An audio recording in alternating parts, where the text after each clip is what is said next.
Hello and good evening from the late look north. Thousands of people have taken part in a demonstration in Bradford city centre this evening. Campaigners are opposing Israeli action in Gaza. The protest took place in Centenary Square. Shirley Henry was there.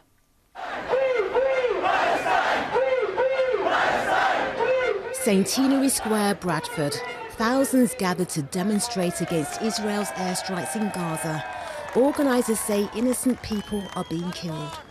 We condemn every leader of every nation that does not stand up today and call injustice, injustice.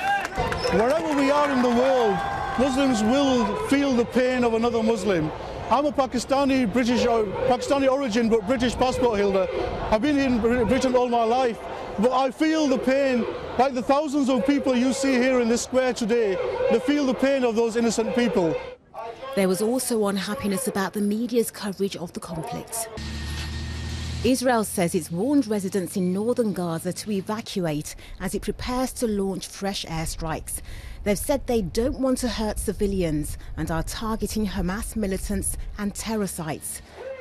Meanwhile, the UN continues to call for a ceasefire and peace talks. Shirley Henry, BBC Look North, Bradford. In other news, West Yorkshire Police is to take part in a new scheme to try to reduce the use of controversial stop and search tactics. On Friday's Look North, we reported that the number of stop and searches across Yorkshire had increased by 15% in 3 years. Today, the Sunday Politics show revealed details of a government scheme for tighter regulation of the practice, which will include the electronic recording of data and body cams on police. Firefighters have rescued a father and son from the River Foss in York. The men aged 54 and 19 were pulled from the water close to Castle Car Park in the early hours of this morning. They were treated by paramedics at the scene. Now, as the General Synod meets in York, voting tomorrow on whether to allow women to become bishops, the famous York mystery plays have come back to the city. 12 plays were performed across 4 different locations, as Dave Edwards reports. In medieval York in the 14th century, a tradition began that still survives today.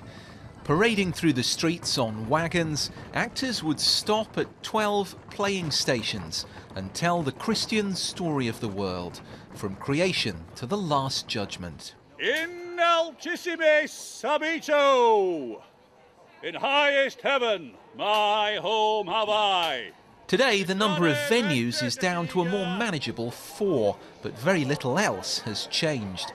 And the message is, you don't have to be religious to enjoy the mystery plays. I think a number of people do come and watch the plays and they don't have a faith. They're not coming from that as their background. They're coming to watch this as a piece of theatre, outdoor theatre. They're coming to watch this as storytelling.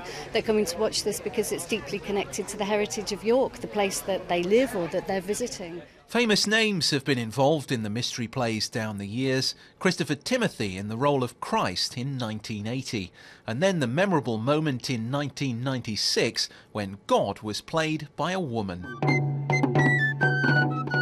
Today's plays were performed by the traditional guilds of York, as well as groups like schools and universities.